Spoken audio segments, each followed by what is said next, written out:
রাজশাহীর পদ্মা নদীর তীরে দীর্ঘদিন ধরে চলছিল অবৈধ দখল। এবার সেই দখলদারদের বিরুদ্ধে নামল প্রশাসন। বুধবার দুপুরে রাজশাহী নগরীর হাইটেক পার্ক সংলগ্ন আইবাথ এলাকায় পরিচালিত হয় এই উচ্ছেদ অভিযান। জেলা প্রশাসনের সিনিয়র সহকারী কমিশনার রকিবুল হাসানের নেতৃত্বে এই অভিযানে ছিলেন পুলিশ ও পানি উন্নয়ন বোর্ডের কর্মকর্তারা।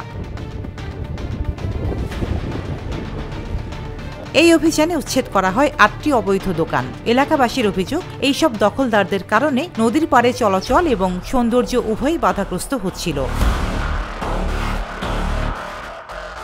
দোকানদারদের দাবি, আশেপাশে আরও অনেক স্থাপনা থাকলেও শুধুমাত্র তাদের ৮টি দোকান উচ্ছেদ করা হয়েছে। জেলা প্রশাসনের কর্মকর্তা রকিবুল হাসান জানান, পানি উন্নয়ন বোর্ডের আওতাধীন এলাকায় অবৈধ দখলদারীদের তালিকা অনুযায়ী অভিযান চালানো হচ্ছে। ভবিষ্যতেও কেউ বাদ পড়লে তাদেরও উচ্ছেদ করা হবে। যারা অবৈধ দখলদার ছিলেন তাদের প্রাথমিক তালিকা করা হয়েছে এবং আজকে আমরা সেই অবৈধ দখলদারদের উচ্ছেদ করছি এবং এটা চলমান থাকবে। তাদের যে আমাদের প্রাথমিক তালিকা, এই তালিকা সম্পন্ন হওয়া পর্যন্ত আমাদের কার্যক্রম চলমান থাকবে এবং এরপরেও যদি কেউ তালিকার বাইরে থেকে যান, পরবর্তীতে তাদেরও তালিকা করে আমরা সবাইকে উচ্ছেদ করে আমাদের যে বাঁধের জায়গাগুলো আছে এগুলোকে দখলমুক্ত করব। নগরবাসীর প্রত্যাশা, এই উদ্যোগে নদীর পাড় ফিরে পাবে তাদের প্রকৃত রূপ, আর পদ্মার পাড়ে ফিরবে জনসাধারণের মুক্ত চলাচল।